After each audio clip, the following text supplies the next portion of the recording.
हाँ भाई, क्या हाल है आप सभी के? सभी अच्छे? चलो, तो जैसा कि आपको पता है कि हमने कल चैप्टर नंबर 13 को स्टार्ट किया था, और वो जो चैप्टर है 13 पार्ट जो है पादप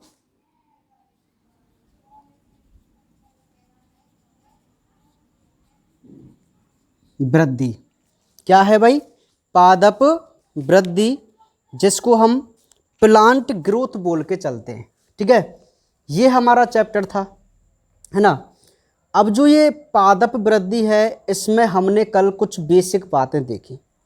मोस्टली वहाँ पर हमने एक इम्पॉर्टेंट क्वेश्चन की बात की, और वो क्वेश्चन था ग्रोथ कर्व, यानी कि वृद्धि वक्र। ठीक है, तो वहाँ तक कल हम पढ़ चुके थे। आज आगे जब हम पढ़ते हैं तो एक टॉपिक है जिसको हम बोलते हैं वृद्धि मापन। क्या है? वृद्धि मापन। देखो, ग्रोथ मेजरमेंट, ये टॉपिक क्या कहना चाह रहा है? ये टॉपिक यह आपको कहना चाह रहा है कि भाई प्लांट की जो ग्रोथ होती है, तो उस ग्रोथ का हम किस प्रकार मेजरमेंट करें। बात को ध्यान समझो भाई। ये एक सिंपल सी बात है कि जैसा कि हमको पता है कि हम प्लांट ग्रोथ पढ़ रहे हैं, तो भाई कोई ना कोई ऐसे इंस्ट्रूमेंट या कोई ना कोई ऐसी विधि होनी चाहिए जिस विधि से हम अपने प्लांट की ग्रोथ का मेजरमेंट कर सकें, उसकी लेंथ का मेजरमेंट कर सकें, है ना। तो वही चीज़ है वृद्धि मापन। तो आज हम यहाँ ये समझने की कोशिश करेंगे कि आखिर किस प्रकार हम एक प्लांट की ग्रोथ को मेजर करते हैं, या उसकी लेंथ को किस प्रकार मेजर करते हैं। ठीक है, तो आइए देखते हैं। यहाँ मैं सीधी सी बात बता दूँ, डायरेक्ट हम चलेंगे, क्योंकि हमारे पास थ्योरी बहुत लंबी है, तो ज़्यादा मतलब मेरा कहने का मतलब है लेस बातों का प्रयोग ना करके हम यहाँ अपने कुछ इम्पोर्टेंट कामों की बात करेंगे। ठीक है, तो देखिए यहाँ मैं सीधी सी बात बताऊं, इसकी निम्न विधियां हैं। अर्थात हम प्लांट की लेंथ को यदि मेजर करते हैं तो उसकी निम्न विधियां हैं, जिसमें मोस्टली हम दो विधियों का अध्ययन करते हैं। ठीक है, तो पहली विधि सरल विधि। क्या है? सरल विधि, या इसको हम सरल मापन विधि बोल सकते हैं सीधे से भाषा में। ठीक है, तो देखो यह है लंबाई मापने की सबसे सरलतम विधि है। इसमें पादप की प्रारंभिक लंबाई को स्केल से माप लिया जाता है, फिर निश्चित समयांतराल बाद पुनः उसकी लंबाई को स्केल से मापा जाता है।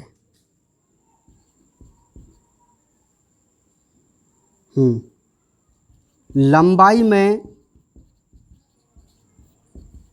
पाई गई वृद्धि निश्चित समय की वृद्धि को इंगित करती है। ठीक है, ये जो आपको थ्योरी दिखाई दे रही है वो है वृद्धि मापन की पहली विधि, जिसको हम सरल या सरलतम मापन विधि बोल के चलते हैं।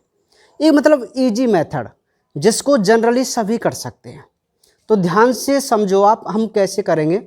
बहुत ही सिंपल है। देखो सरल भी भाई, नाम ही सिंपल है तो यार सिंपल तो होनी है ना। देखियो कैसे होती है भाई, कि हम क्या करते हैं, मान लीजिए आपके पास कोई प्लांट है, ठीक है यार, चलो कोई बात नहीं ना।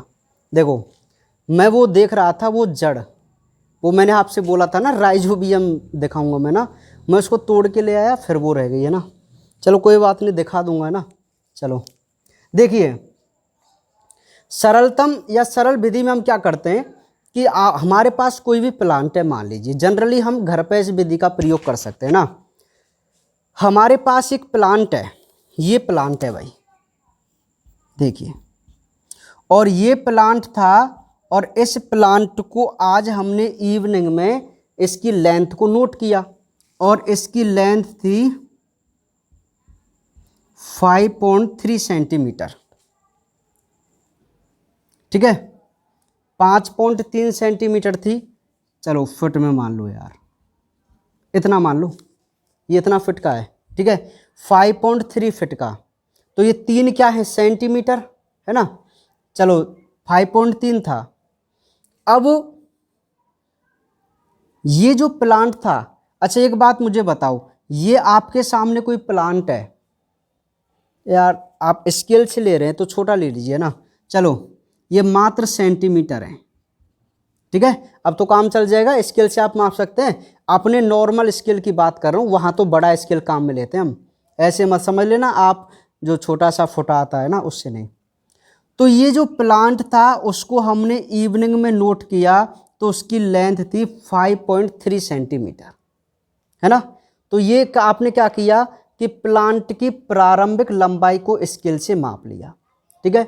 फिर निश्चित समय अंतराल बाद, अब आपने निश्चित क्या, मैं आपको कहूं कि आपने 6 PM पर इसको नोट किया था, है ना।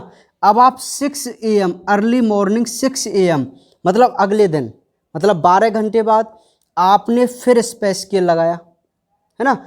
अब एक बात आप खुद समझदार हैं कि इसमें थोड़ी बहुत वृद्धि हुई होगी, बढ़ा तो होगा। जब आपने इस पे स्केल लगाया तो ये मान लीजिए 5.4 सेंटीमीटर पाया। भाई बिल्कुल पाएगा, नहीं पाएगा, 5.4 सेंटीमीटर, ये तो एक एग्जाम्पल है, कितना भी हो सकता है। तो ये जो आपने क्या नोट किया कि एक ये जो प्लांट है वो 12 घंटे में 1 सेंटीमीटर इसने क्या की, ग्रोथ की, वृद्धि की। तो हमने मेजरमेंट कर लिया ना ग्रोथ का। ये कैसी विधि थी, सरल विधि, है ना, क्योंकि सरल विधि वो होती है जिसको सभी आसानी से कर दें। तो हम भी तो इसको आसानी से नाप सकते हैं, प्लांट की ग्रोथ को या लेंथ को नाप सकते हैं ना। तो आज आप नापना सभी, है ना, ठीक है भाई। हाँ, अपने घरों में छोटे छोटे पौधे, अब तो बरसात ऋतु है, बहुत सारे प्लांट लगे हुए होते हैं इस समय, है ना। तो ये थी सरल विधि। भाई बताओ क्या दिक्कत है सरल विधि में, बहुत नॉर्मल तो है, कितनी सिंपल सी बात है सरल विधि की, है ना, कि प्लांट की प्रारंभिक लंबाई को पहले स्केल से मापेंगे, उसके कुछ समय बाद उसको दोबारा मापेंगे, जितनी वृद्धि पाई जाएगी वह वृद्धि उस समय अंतराल की क्या है, वृद्धि दर है या वृद्धि है, ठीक है। ये थी। दूसरी जो विधि है वो बहुत इंपॉर्टेंट है, ठीक है, वो सरल विधि नहीं है। तो ये सरल थी जिसको हम सभी आप और हम सभी कर सकते हैं आराम से। जो दूसरी विधि है ना वो बहुत इंपॉर्टेंट है, और वो विधि है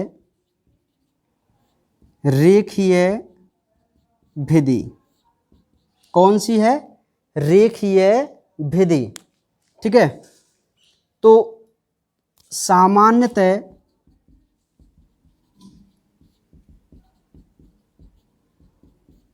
पौधों की वृद्धि इसी विधि से मापी जाती है, ठीक है। इसमें हम चाप वृद्धि मापी यंत्र का प्रयोग करते हैं। वेरी वेरी इंपॉर्टेंट, चाप वृद्धि मापी, है ना। तो यहां हम हेडिंग लगाते हैं अब चाप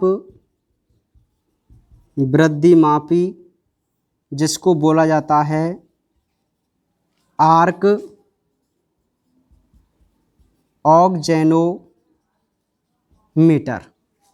क्या बोलते हैं हम?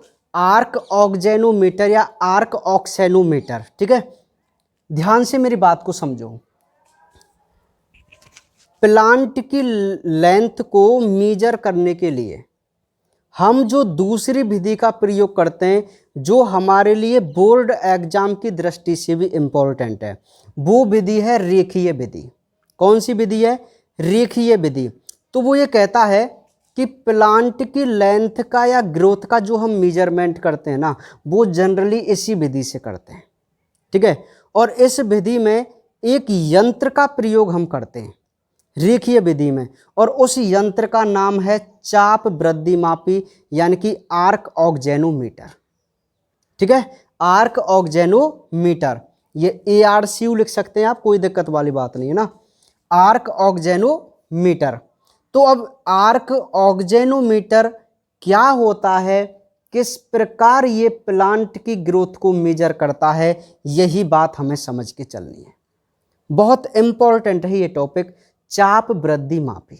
ठीक है, तो पहले हम इसकी थ्योरी लिखते हैं, फिर एक डायग्राम बनाकर इसको समझने की कोशिश करेंगे। ठीक है भाई, चलिए तो देखिए,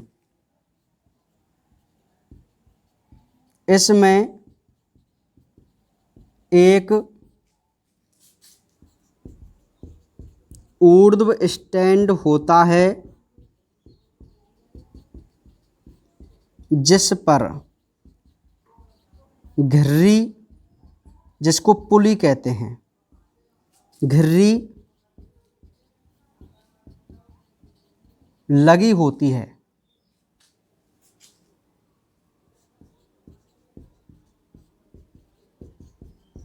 इस घिर्री से एक सूचक जुड़ा हुआ होता है जो स्केल पर चलता है। ठीक है, जो स्केल पर चलता है। वृद्धि करते हुए पादप के तने के शीर्ष पर धागा बांधकर उसे पुली के ऊपर से दूसरी ओर वजन बांधकर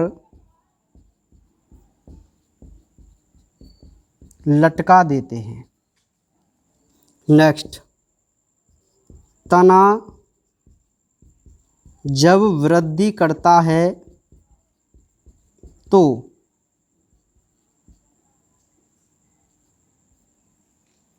भार युक्त धागा नीचे की ओर खिंचता है, जिससे पुली घूमती है। वह सूचक स्केल पर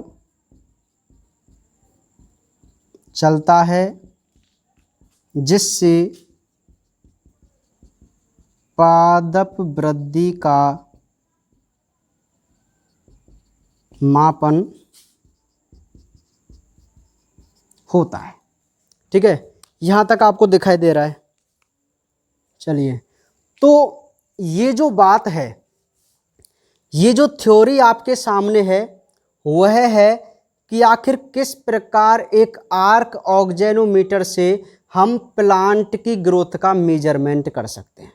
ठीक है, अब ये जो टॉपिक है ना, जब हम इसका डायग्राम बनाएंगे तब आपको ये बिल्कुल इसकी थ्योरी है वो पूरी क्लियर समझ में आएगी। लेकिन पहले थोड़ा यहाँ पे हम समझते, देखिए क्या है।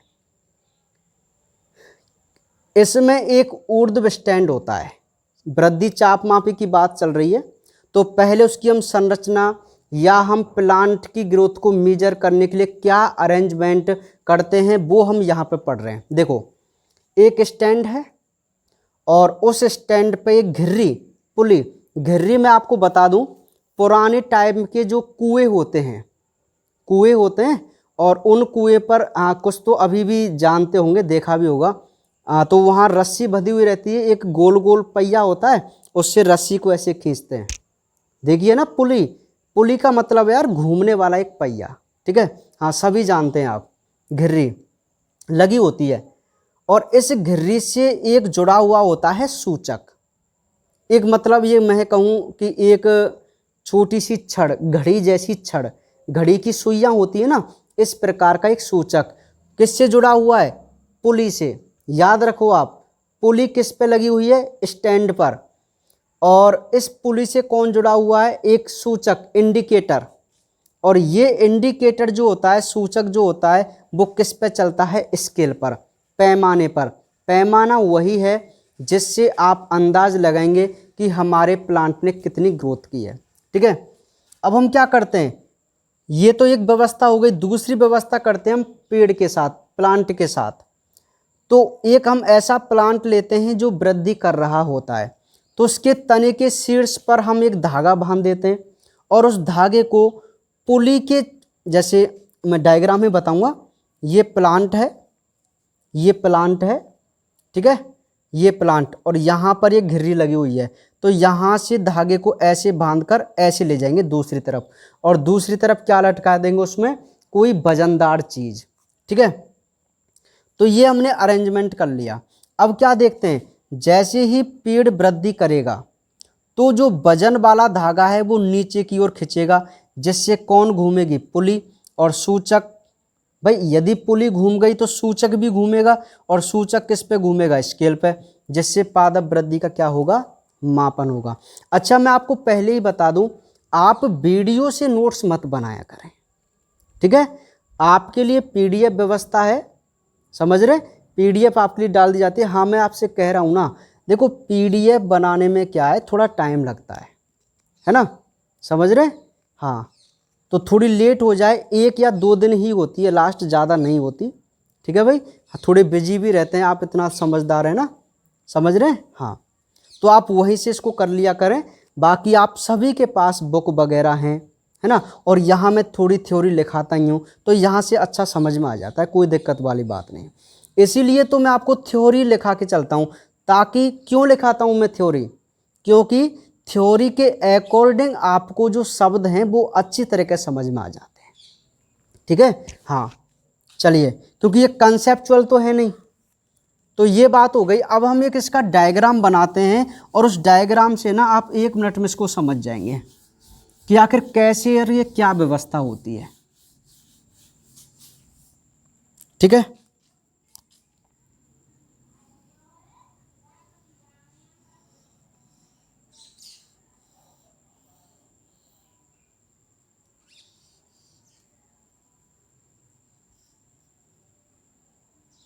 ये हमारे पास एक स्टैंड है, मान लेते हैं,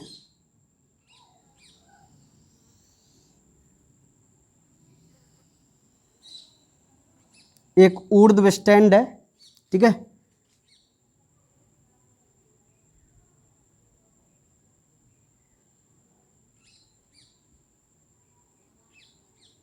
और इस ऊर्ध्व स्टैंड पर क्या है? एक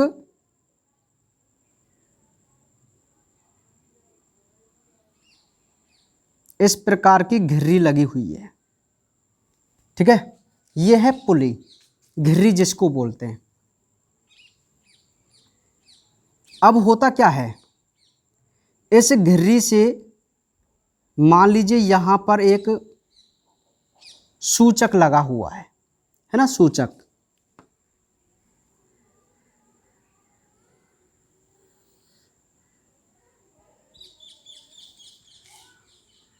और ये जो है स्टैंड है, मतलब जो स्केल को जोड़कर रखते हैं। स्केल ये पैमाना है, ये जो आपको दिखाई दे रहा है वो कौन है? पैमाना। और इस पैमाने में जैसे ये 1 सेंटीमीटर, ये है ना, ऐसे समझ रहे हैं आप, 10 सेंटीमीटर, 20 सेंटीमीटर, 30 सेंटीमीटर, है ना, बिल्कुल इस प्रकार।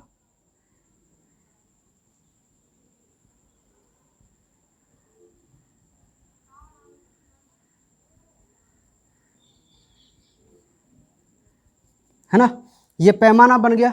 ठीक है भाई। अब ये जो स्केल है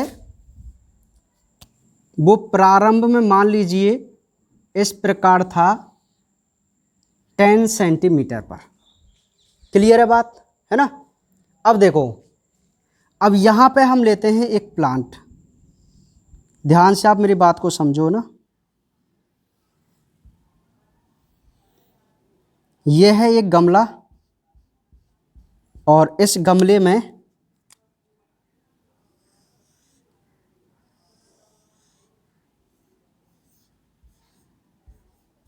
लगा हुआ है एक प्लांट। ठीक है भाई। ये प्लांट का क्या है? शीर्ष भाग। तो हम क्या करते हैं, इस प्लांट के शीर्ष भाग से एक धागा बांध देते हैं। ये बांध दिया धागा, और इस धागे को इस पुली के, ये पुली है घिर्री, इस पुली के चारों ओर ऐसे लटका देते हैं इधर, और इस पे बांध दिया जाता है एक पत्थर का टुकड़ा। ठीक है भाई। अब इसमें मतलब ये मानो आप वजन हो गया।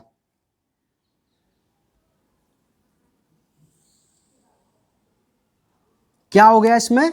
वजन। समझ में आ गई बात। अब ये जो आपको ऐसा दिख रहा है ये थोड़ा इस पोजीशन में, लेकिन मैं आपको बताऊं ये बिल्कुल क्या है, स्ट्रेट होता है। कैसा होता है?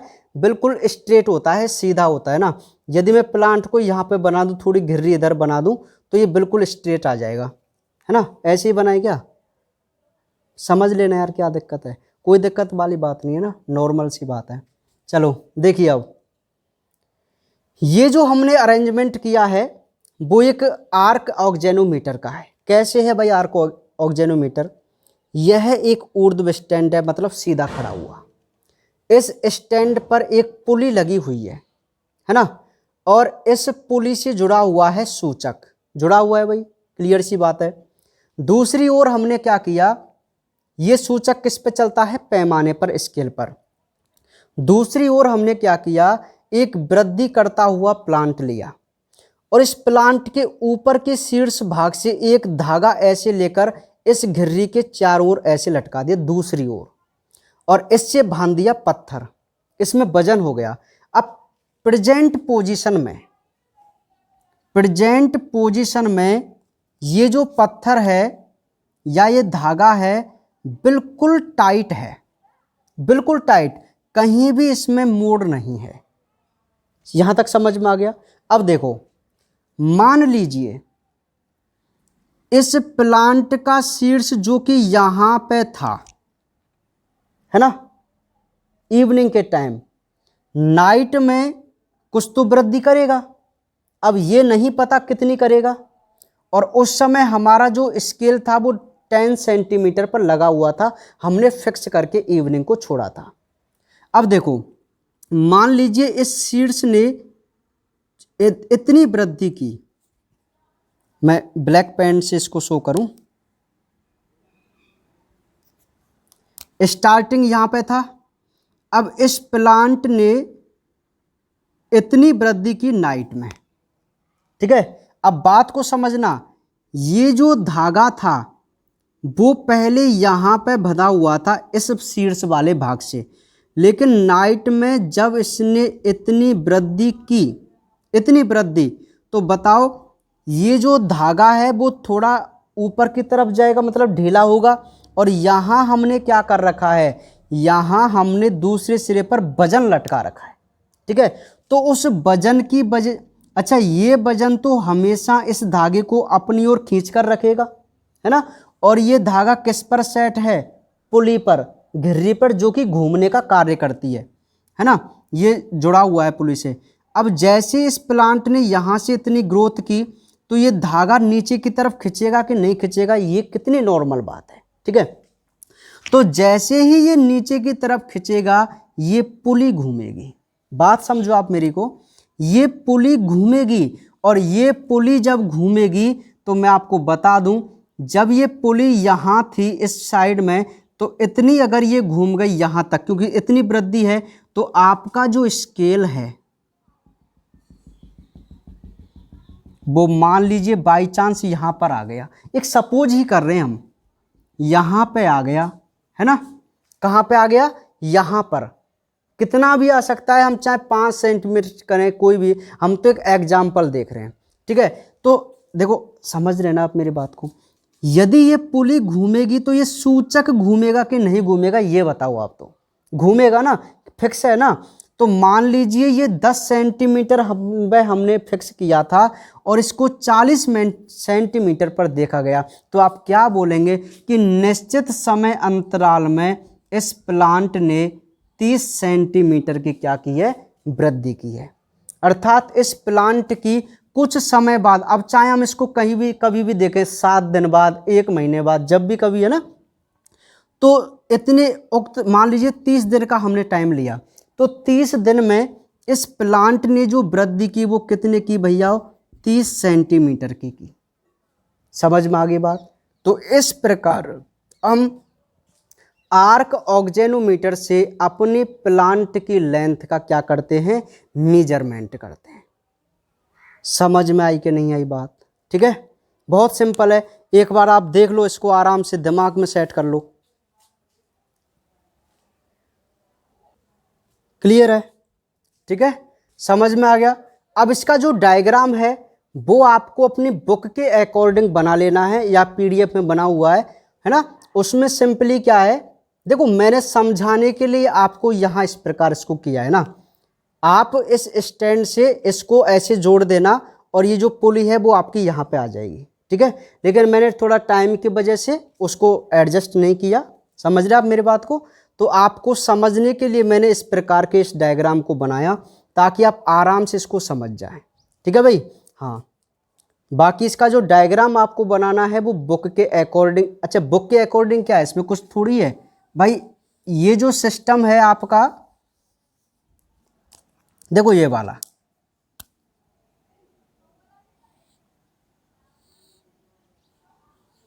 ये पुली हो गई है ना, यहीं पर ये सूचक हो गया, और यहाँ पे हमारा क्या हो जाएगा, स्टैंड हो जाएगा, है ना। समझ रहे आप बात को,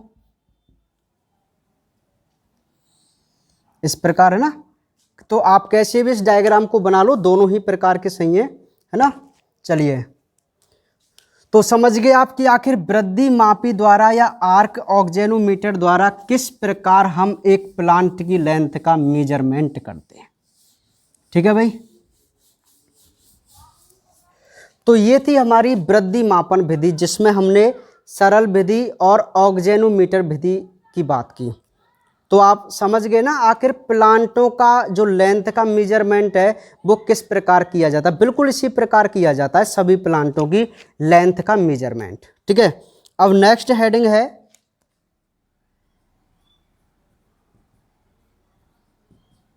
वृद्धि नियामक पदार्थ।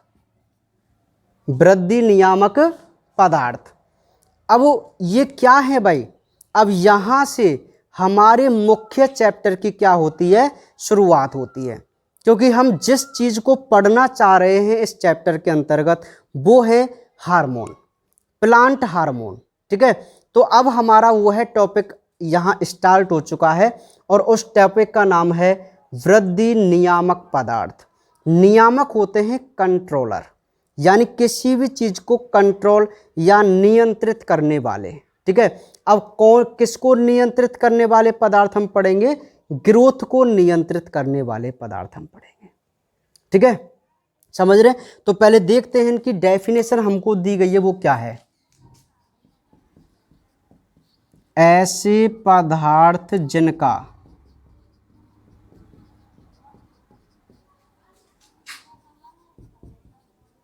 अल्प मात्रा में संश्लेषण होता है लेकिन प्रभावी तरीके से वृद्धि को नियंत्रित करते हैं,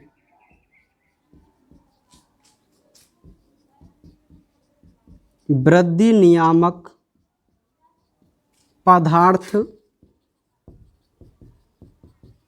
कहलाते हैं।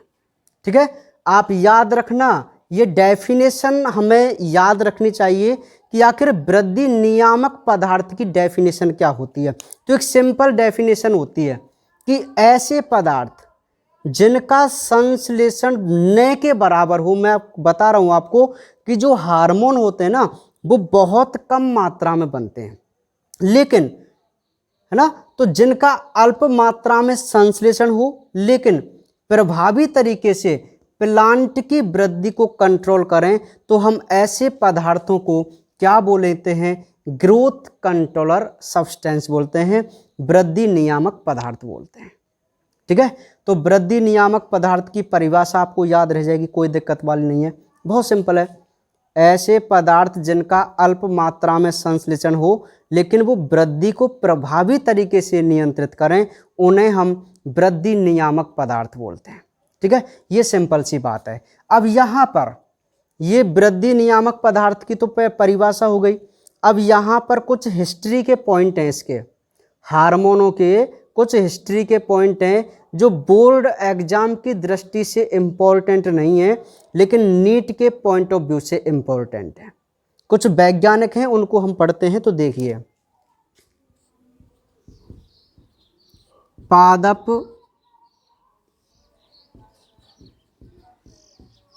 वृद्धि हार्मोन का सुझाव जेवी सैक्स ने दिया। जो जेवी सैक्स थे उन्होंने वृद्धि हार्मोन का सुझाव दिया ना। नेक्स्ट पॉइंट,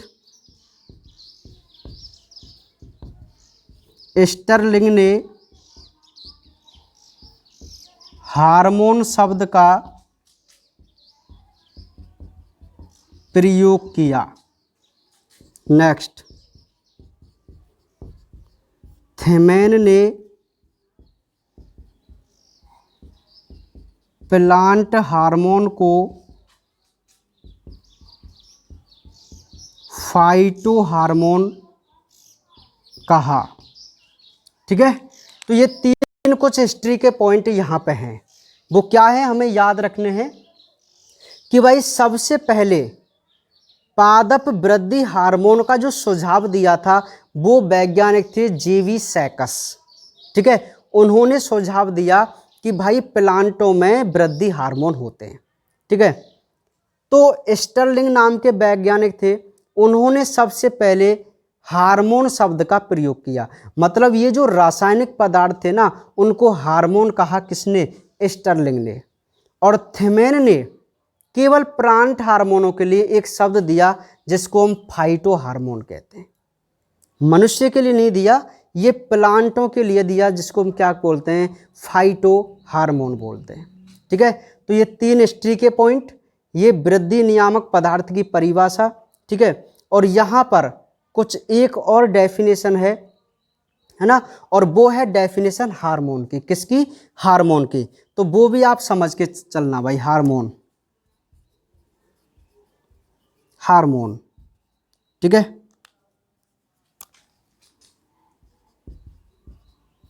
पादप में, अच्छा सिंपल, चलो, बनने वाले ऐसे कार्बनिक पदार्थ, चलो पादप में छोड़ो, आप डायरेक्ट लिख दो ना।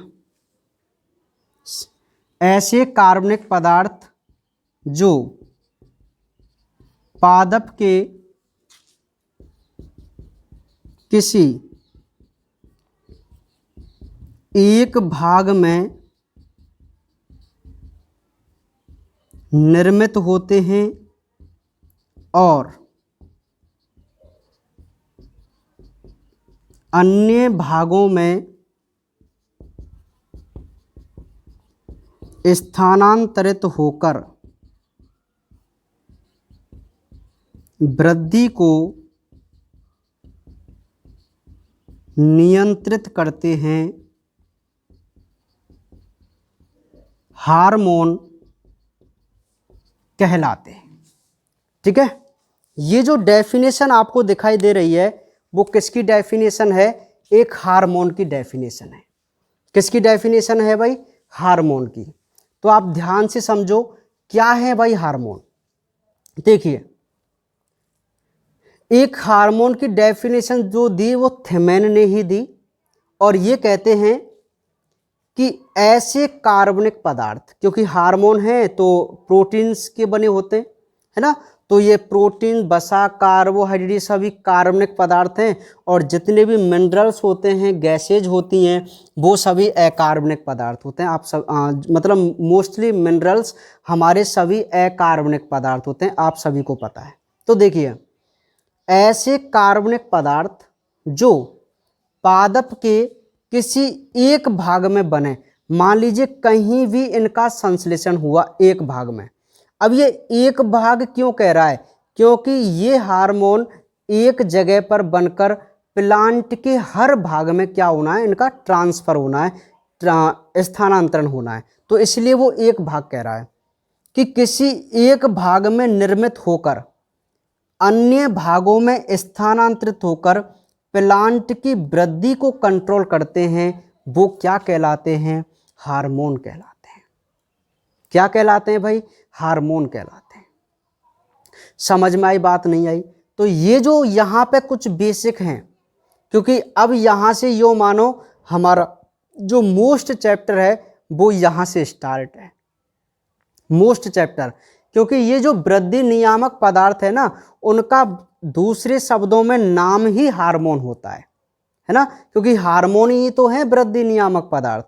ठीक है, तो यहाँ पर हमने कुछ पहले वृद्धि नियामक पदार्थ की परिभाषा देखी कि भाई ऐसे पदार्थ जिनका संश्लेषण तो अल्प मात्रा में हो लेकिन वो प्रभावी तरीके से वृद्धि को कंट्रोल करें, हम उन्हें वृद्धि नियामक कहते हैं। दूसरी बात, ये जो वृद्धि हार्मोन का सुझाव है वो जेवी सैकस ने दिया था, और स्टर्लिंग ने हार्मोन शब्द का प्रयोग किया, और थेमेन ने प्लांट हार्मोन के लिए फाइटो हार्मोन नाम दिया या शब्द दिया। फिर हम पढ़ते हैं कि आखिर हार्मोन क्या है, परिभाषा। तो एक सिंपल सी बात होती है, हार्मोन एक ऐसे कार्बनिक पदार्थ होते हैं जो प्लांट के एक भाग में बनकर अन्य भागों में ट्रांसफर होकर उसकी ग्रोथ को कंट्रोल करते हैं, वो हार्मोन कहलाते हैं। ठीक है, तो ये कुछ यहाँ पर बेसिक पॉइंट थे भाई, समझ में आ गई बात। चलिए, अब जब शब्द हार्मोन आ ही गया, बात को मेरी समझो, अभी तो हम वृद्धि नियामक पदार्थ पढ़ रहे थे, लेकिन यहाँ जब हमने कुछ पढ़ा तो शब्द निकल के आया एक हार्मोन, आ गया भाई हार्मोन। तो अब हम कोई वृद्धि नियामक नहीं पढ़ेंगे, अब हम हार्मोन ही हार्मोन पढ़ेंगे। ठीक है, तो नेक्स्ट जो बात है वो है हार्मोन का वर्गीकरण। हार्मोन का वर्गीकरण। ठीक है, तो देखिए, हार्मोन को कार्य के आधार पर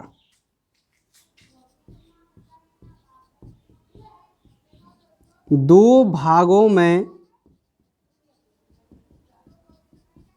बांटा गया। ठीक है, पहला है वृद्धि प्रवर्धक और दूसरा है वृद्धि अवरोधक।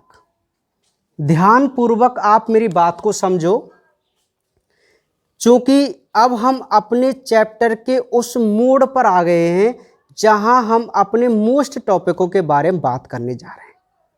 क्योंकि हमारे इस चैप्टर में मैंने आपको पहले ही बता दिया कि हम हार्मोन पढ़ेंगे और हमारे लिए भी जो क्वेश्चन आएगा ना वो 99% हार्मोन से ही आएगा। अब तक जो हमने पढ़ा वहाँ से 1% चांस है क्वेश्चन के आने के बोर्ड एग्जाम में। नीट में तो देखो कहीं से भी आ सकता है या और भी कंपटीशन एग्जाम में, लेकिन हम बोर्ड एग्जाम की दृष्टि से बात करें तो अब तक जो हमने पढ़ा है उसके 1% चांस होते हैं। लेकिन भाई नॉलेज के लिए तो हमें सारी चीज़ पढ़नी है ना। नॉलेज तो हमें हर चीज़ को पढ़ने से ही मिलती है। अब जो हम पढ़ रहे हैं वो ये पढ़ रहे हैं कि भाई ये जो वृद्धि नियामक पदार्थ हैं जिनको हम दूसरे या सीधी भाषा में हार्मोन कह सकते हैं, तो पहले उन हार्मोनों का वर्गीकरण है। वो किस आधार पर? कार्य के आधार पर। कैसे है भाई? कि कार्य के आधार पर हार्मोन को दो भागों में बांटा गया। एक है वृद्धि प्रवर्धक और एक है वृद्धि अवरोधक। अब ये हो गए ना वृद्धि को कंट्रोल करने वाले। अरे कंट्रोल करने का मतलब होता है भाई बढ़ाओ और मत ज़्यादा मत बढ़ाओ। देखो कुछ तो होते हैं भाई बढ़ाओ, अब कुछ होते हैं कि यार ज़्यादा बढ़ गया इसको रोको। तो वृद्धि अवरोधक भी होना चाहिए और वृद्धि प्रवर्धक भी होना चाहिए, तभी तो कोई चीज़ कंट्रोल होती है। समझ रहे हैं आप मेरी बात को? ठीक है, तो इसीलिए तो इनको हम वृद्धि नियामक पदार्थ बोलते हैं। तो ये क्या क्या है और कौन कौन से हार्मोन किस कैटेगरी में आते हैं वही हमें यहाँ पे समझना है। ठीक है, तो देखिए वृद्धि प्रवर्धक ऐसे हार्मोन जो पादप की वृद्धि को बढ़ाते हैं, जैसे ऑक्सिन,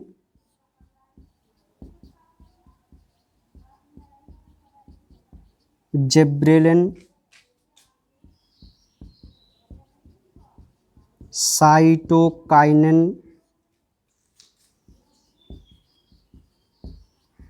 एथाइलिन। दूसरा है वृद्धि अवरोधक ऐसे हार्मोन जो पादप वृद्धि को रोकते हैं। एग्जाम्पल एब्सिसिक अम्ल। ठीक है, तो देखिए भाई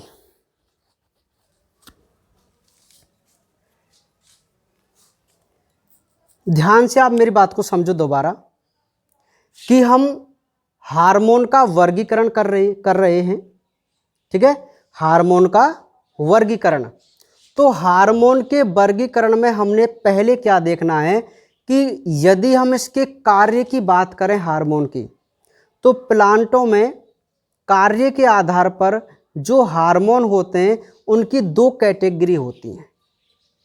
ठीक है, दो कैटेगरी होती हैं, एक तो होते हैं वृद्धि प्रवर्धक और एक होते हैं वृद्धि अवरोधक।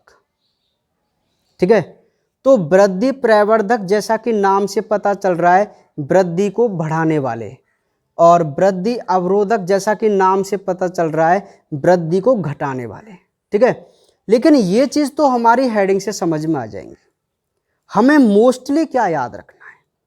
हमें मोस्टली ये याद रखना है कि आखिर कौन कौन से हार्मोन वृद्धि प्रवर्धक और वृद्धि अवरोधक है। यही चीज़ हमें याद रखनी है, यहाँ से क्वेश्चन बनता है भाई। ठीक है, तो देखो मैं आपको बता दूं प्लांटों में टोटल 5 हार्मोन होते हैं। पादपों के पास टोटल 5 हार्मोन होते हैं और वो 5 हार्मोन हैं, आप अभी याद रखो इन 5 हार्मोनों को, ऑक्सिन, जिब्रेलिन, साइटोकाइनिन, एथाइलिन और एब्सिसिक अम्ल। ये 5 हार्मोन टोटल होते हैं प्लांटों के पास। ठीक है, हमारे अंदर तो बहुत सारे होते हैं ना, 29 चैप्टर में हमने पढ़ा है एंडोक्राइन सिस्टम है। तो ये जो 5 हार्मोन हैं इनमें से 4 हार्मोन ऑक्सिन, जिब्रेलिन, साइटोकाइनिन और इथाइलिन, ये हार्मोन ऐसे होते हैं जो प्लांट की ग्रोथ के लिए रेस्पॉन्सिबल होते हैं, उसको इंक्रीज करने के लिए, ठीक है, उसको बढ़ाने के लिए। लेकिन एकमात्र एब्सिसिक अम्ल हार्मोन, जिसको AVA के नाम से जाना जाता है, बहुत इंपॉर्टेंट हार्मोन है ये AVA। अब इसको आप बुरा मत समझना कि ये बुरा है प्लांटों के लिए, मैं कहता हूं ये प्लांटों के लिए सबसे अच्छा है, ठीक है। अभी आपको आगे पता चलेगा क्यों है ये सबसे अच्छा, है ना। बहुत अच्छा हार्मोन्स होता है ये प्लांट के लिए। अभी तो आपको ऐसा लग रहा है दुश्मन जैसा, है ना, कि यार ये तो प्लांट की ग्रोथ को रोक रहा है, ठीक है भाई।